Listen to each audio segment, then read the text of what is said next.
மாமா இந்தாங்க காஃபி. வை. ஆண்டாளு ஹாஸ்பிட்டலுக்கு கிளம்பிட்டியா? ஆமா அண்ணி. ஏம்மா நீ இன்னைக்கு கண்டிப்பா ஆஸ்பத்திரிக்கு போய்த்தான் ஆகணுமா? இப்பதான் பிரச்சனையெல்லாம் முடிஞ்சிருக்கு. கொஞ்ச நாள் பொறுத்து அப்புறமா போலாம்ல? இல்லப்பா, இன்னைக்கு நிறைய அப்பாயின்மெண்ட்ஸ் இருக்கு.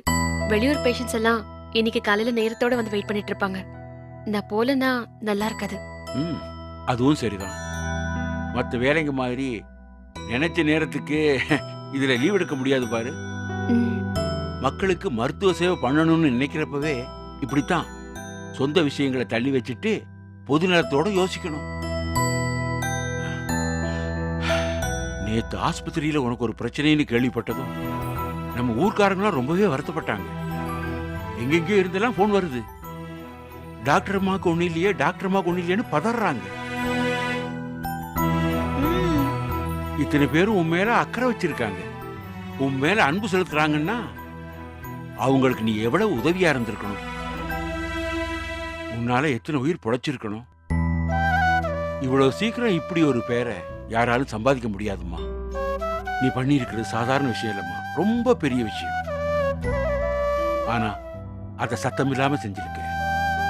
அதெல்லாம் ஒண்ணும் இல்லப்பா. என்னை தேடி வரவங்களுக்கு என்னால முடிஞ்ச உதவியை நான் பண்றேன். நீங்க ஆசைப்பட்டபடியே கஷ்டப்படுற மக்களுக்கு இலவசமா வைத்தியம் பார்க்கறேன், அவ்வளவுதான். இதெல்லாம் நான் பெருமையாவோ சாதனையாவோ பார்க்கல.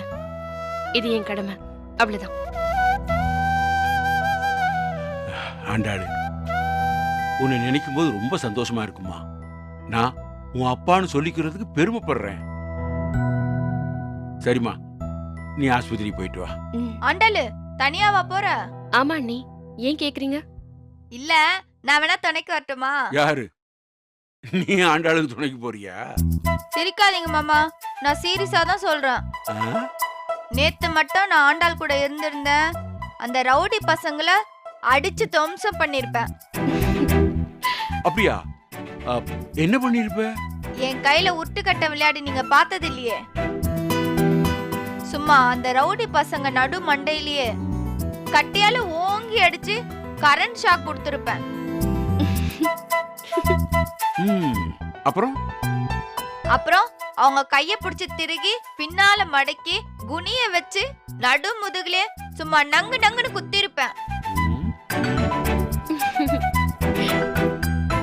அப்புறம் அப்புறம் என் நெத்தியால ஓங்கி ஒரு இடி இடிச்சு அவனுங்க மூக்க 3 இன்ச்சு உள்ள தள்ளி இருப்பேன். பின்றியேம்மா, இந்த பாரு, நீ ஜாக்கெட் போட்ட ஜாகுவார் தங்கம். போங்க மாமா, என்ன ரொம்ப புகழ்றீங்க. ஆண்டாளு, திரும்பவும் அந்த பசங்க வந்து பிரச்சனை பண்ணாங்கன்னா என்கிட்ட சொல்லு. கத்துக்கிட்ட மொத்த வித்தையும் இறக்கி அவங்கள பிரிச்சு மெஞ்சிடுறேன். சரிங்க அண்ணி. அன்பு மருமகளே, மாமா, இந்த அதிரடி வித்தையெல்லாம் நீ எங்க எப்ப கத்துக்கிட்ட? எல்லாம் நம்ம தாசல் கிட்டதான் மாமா. தாசிலா? அதான் நம்ம தாசில்தாரு. கார்த்தியா உனக்கு இதெல்லாம் சொல்லி கொடுத்தான்? அட நீங்க வேற மாமா, நான் தினமும் தாசில்தாரை தூக்கி போட்டு தாக்கி சுய அனுபவத்துல கத்துக்கிட்டேன். அண்ணி, அடிப்பாவி, அதான் என் புள்ள உன்னை கல்யாணம் பண்ணிக்கிட்டதுல இருந்து வாயே துறக்கிறது இல்லையா? ஆமா மாமா, அந்த அளவுக்கு ஊமை குத்தா குத்திருக்கல.